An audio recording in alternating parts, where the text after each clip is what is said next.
In our obsession with antagonisms of the moment, we often forget how much unites all the members of humanity. Perhaps we need some outside universal threat to make us recognize this common bound. I occasionally think how quickly our differences worldwide would vanish if we were facing an alien threat from outside this world. Greetings and welcome to Ancient Library, the alien narrative. In this video we're going to explore the UFO field from a certain angle, which is essentially a huge false flag operation. We play the role of the bad guys, empathy-based intelligence, involving potential technologies and truths on the same level of madness as real ETs. We start with the recent alien UAP narrative. Since 2017, in my opinion, the destigmatization began with the New York Times article, David Fravor account, To the Stars Academy, more whistleblowers, our guy Alessandro, and yeah, certain people got just put in positions. We got Corbell on Rogan for the 6th time, we got Knapp and Corbell on multiple TV programs, and even more. So, like I said, it's just a speculative thing, but for most of the people this is more on the truth than believing in aliens, so it's either wild or very wild. I guess they're creating camps to dismiss genuine data, like Honeypot MUFON stuff, Arrow, where people report their genuine accounts, but yeah, this is just getting siphoned into the counterintelligence operations, and yeah, they're gonna sort out stuff and it never see the light of day again. They changed UFO to UAP. I mean, that's a pattern as well. I mean, a UAP isn't even have to be like a solid object or whatever, a spacecraft. It's just a whole new word. And it's like a phenomenon. A phenomenon can mean anything. A phenomenon can mean a lightning bolt, whatever. It's just getting more in the direction where you can simulate these things through exotic technologies, maybe. Then we come to potentially orchestrated happenings. Las Vegas, Miami, Mexico hearing, or even the US hearing. I mean, maybe the hearing wasn't orchestrated 100%, but the timing and stuff, that's not random. We proceed to the next section, hoaxes and false flag UFO phenomena. It's counterintelligence as well. We talk about things like cattle mutilation, abductions, crop circles, directed energy weapons, hashtag Havana syndrome. I mean, we got a thing called mimicry. That's like where you perform stuff, genuine stuff, but you perform it in a fake way, so you can disturb the narrative about the credibility of this thing. For example, cattle mutilations, abductions, of course, I can't know if like actually aliens from other star systems abducting cattle, or humans, or doing crop circles, maybe. But it's more likely that it's done by normal humans using stuff we would perceive as magic. So we come to the next thing, like directed energy weapons, Skinwalker Ranch. We got the Skinwalker Ranch show on History Channel. I don't know, it's like, I don't know what to say about this. Like, it's on the mainstream channel and we got these UFO borderline cutting edge science things, and it just doesn't sound serious. It just doesn't sound serious. It's just like a media operation. One part out of many parts. Like, they started with Independence Day and now they got Skinwalker Ranch. I mean, coincidentally, it more fits into the UAP narrative than the UFO narrative, if you know what I mean. We proceed with Disinformation Campaigns, counterintelligence as well. We got examples like William Cooper or Paul Benowitz. I mean, we got a whole documentary about Paul Benowitz, like very casual documentary about the basics of counterintelligence. And yeah, I mean, basically this video is about this. And the Benowitz case, I guess there's only one guy out of hundreds of guys who got like corrupted by counterintelligence officers, Rick Doty and more.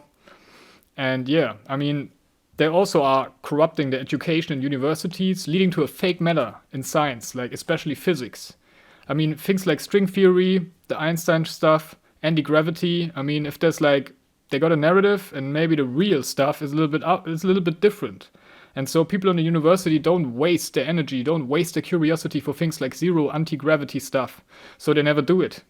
And it's just getting symphoed in another waste of energy. Like, yeah, like maybe the string theory, there's like nothing on mainstream, nothing you can do if you want to go in these exotic directions. Now we're gonna make a transition to the grand scale operations. That's like bigger counterintelligence stuff, like mass media operations, stuff in the internet, conventional media. The other day, there was the Super Bowl in US. People say to me there was like 10 commercials with aliens and UFOs for no reason. So, I mean, it's either we got real aliens or we got fake aliens, but it's gonna be wild, people. I don't know, man. It's like so much stuff around. Maybe it's just selling, but yeah.